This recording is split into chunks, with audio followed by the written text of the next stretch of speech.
Não sei se vocês sabem, mas mais ou menos essa época, né, de agosto para frente, as palestras de nutrição parece que são sempre iguais, porque a gente sempre coloca o mesmo título, que são as novidades nutricionais do Congresso da ANAD.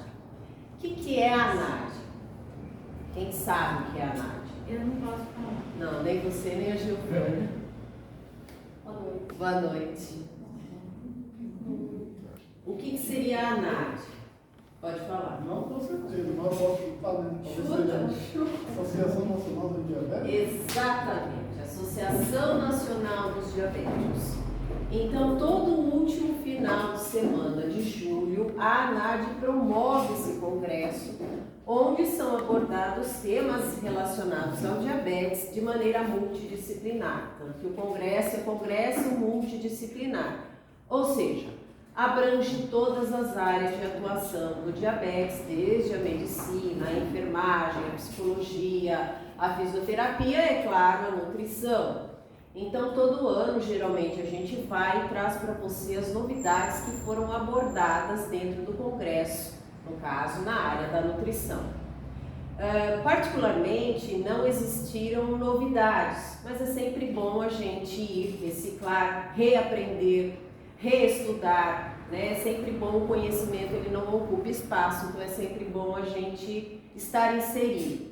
E é bom também porque a gente vê que as prescrições dietoterápicas que nós passamos na associação para vocês associados, elas estão dentro de um contexto, dentro de uma linha no qual as nutricionistas mais renomadas, mais bambambãs, também inserem.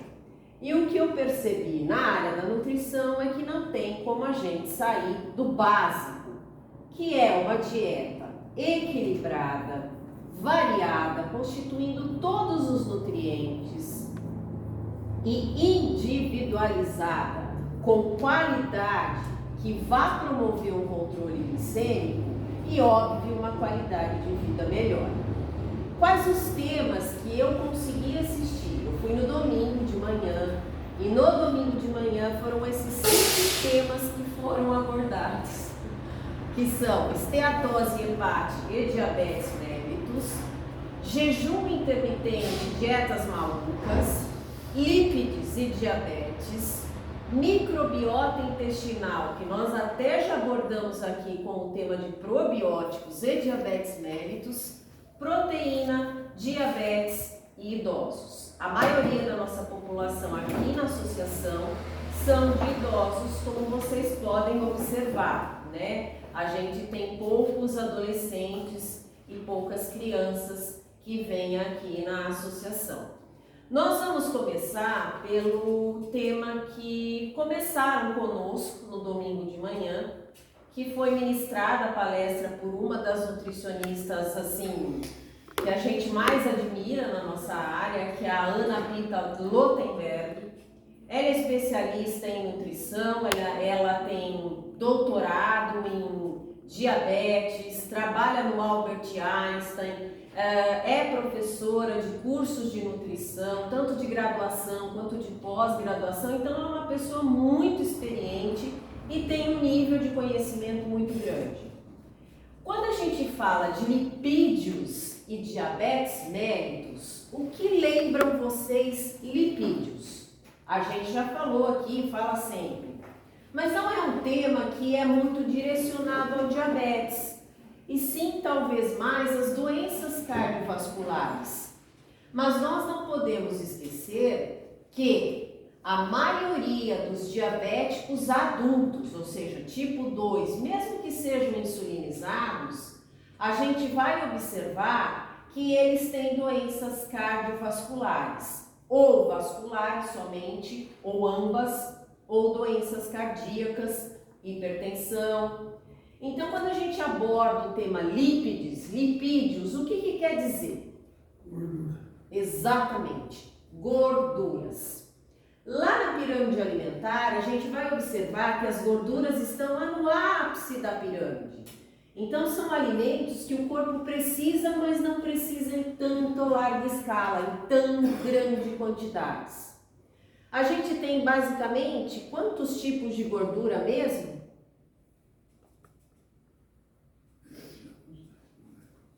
2 tipos, as de origem animal e as de origem vegetal.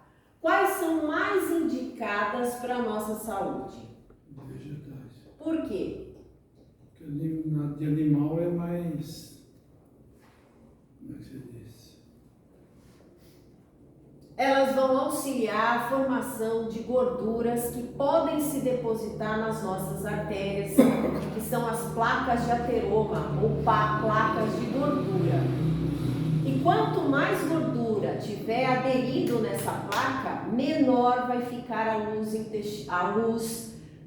dos nossos vasos sanguíneos. Então vai passar menos sangue. A irrigação sanguínea vai ser menor para todos os tecidos ou para os tecidos no qual se tem essas placas de gordura. O que isso tem a ver com diabetes?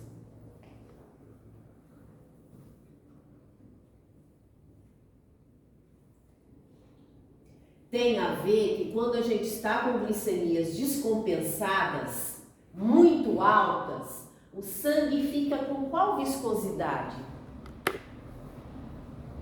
É grosso. Grosso, pastoso. Quando esse sangue grosso, denso, pastoso, vai passar pelas artérias e encontram essas placas de gordura, como é que vai ser essa passagem do sangue? Fácil ou difícil? Difícil. Muito difícil. A maior causa de mortes em decorrência do diabetes são de doenças cardiovasculares. No atestado de óbito não vai estar diabetes, e sim doenças cardiovasculares. Então, o que se preconiza na alimentação da pessoa com diabetes? A gente sempre lembra dos carboidratos, porque todo e qualquer carboidrato vai se transformar com o seu produto final de digestão em açúcares, em glicose.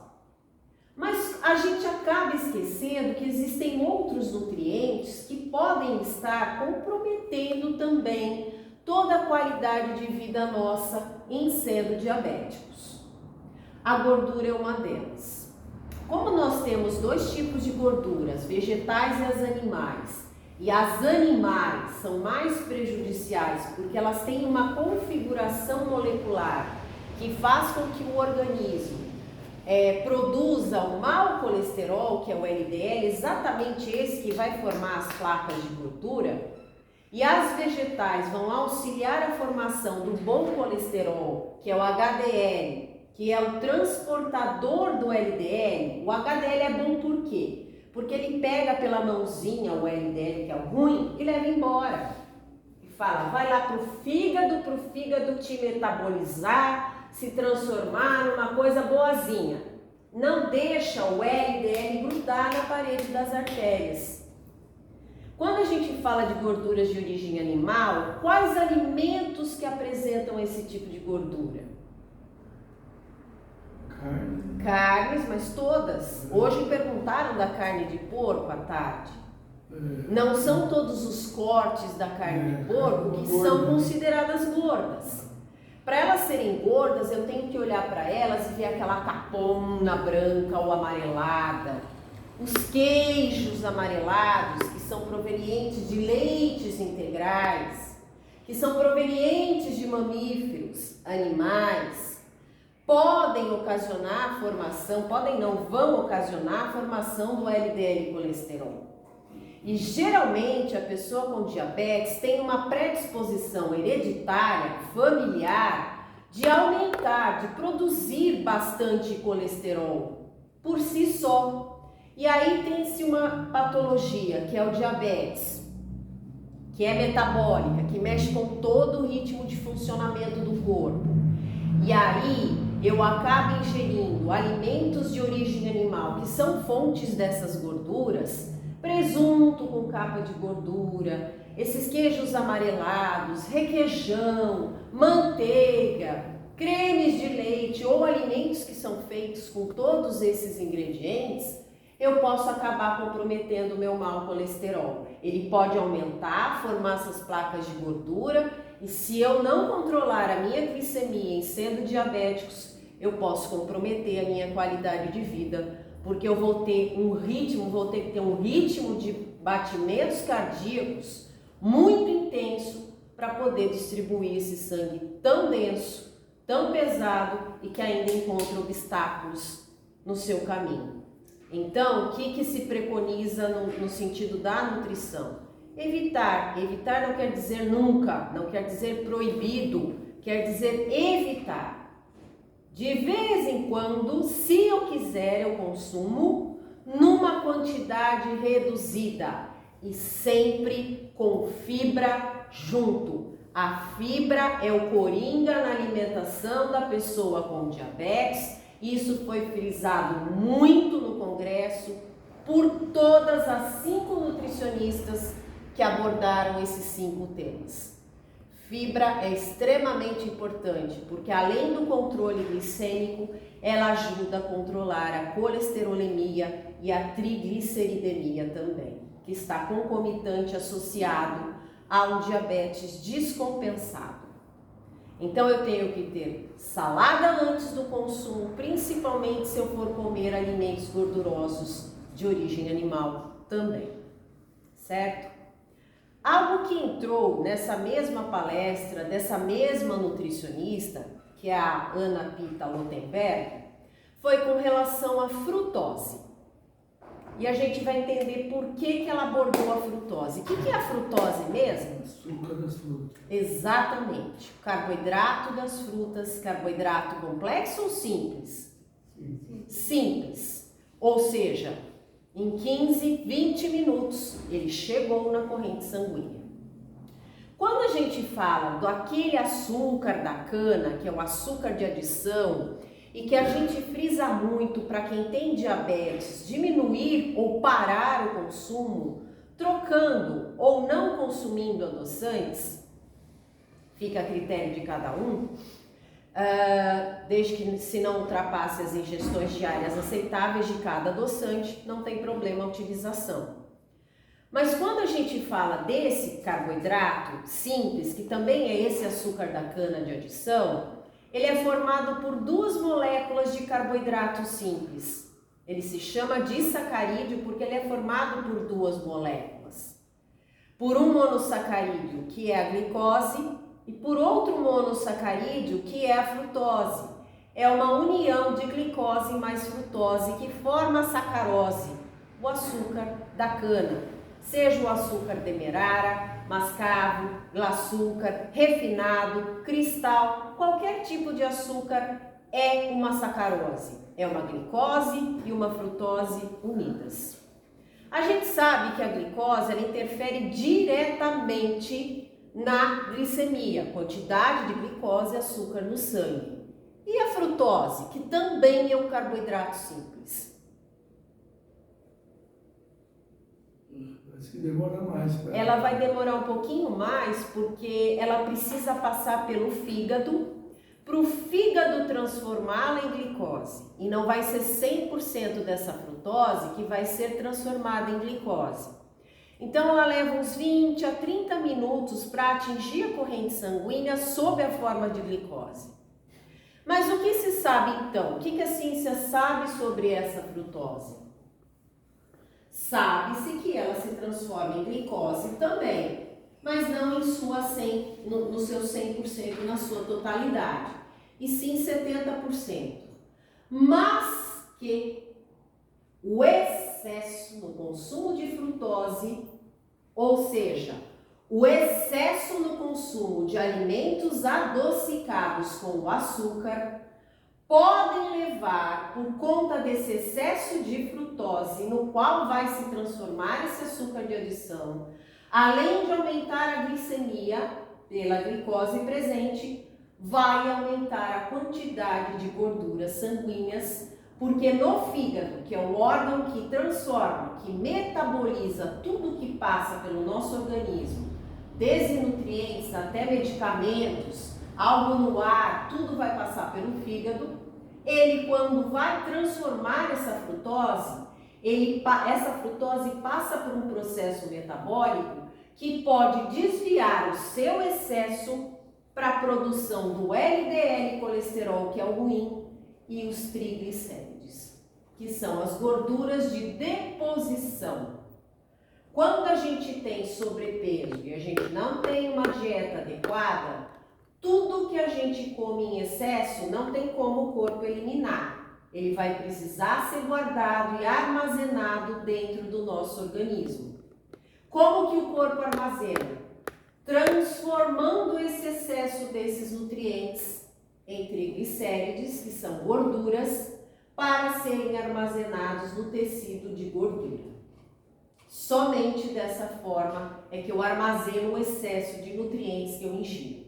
E aí eu aumento o meu peso e aumento por conta da gordura em volta de todas as células, quando eu aumento o peso, quando eu como mais do que eu preciso, quando eu tenho muito mais calorias ingeridas do que eu precisaria individualmente, eu acabo criando uma resistência à insulina, seja aquela que eu ainda fabrico ou aquela que eu vou me aplicar. E aí a glicemia sobe.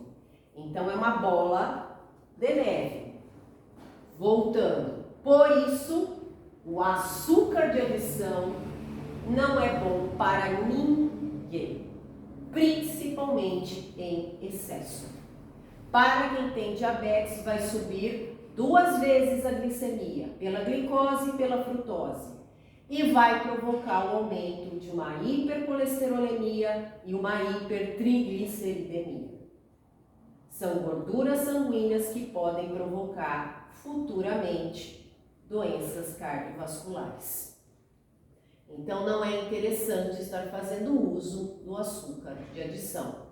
Isso nós todos já sabemos e as mídias têm divulgado bastante. Não que nunca mais eu possa ingerir, mas é bom evitar, principalmente se eu tiver diabetes e tiver uma predisposição hereditária ao desenvolvimento de doenças, de dislipidemias que nós falamos, que são essas gorduras sanguíneas aumentadas e também o excesso de peso. Não esqueçamos que carboidratos, 1 grama, tem 4 quilocalorias. Então esse excesso vai se transformar em gordura através da deposição de triglicérides no tecido adiposo. Essa foi a primeira parte, a primeira palestra que nós assistimos no domingo de manhã lá no congresso da ANAT.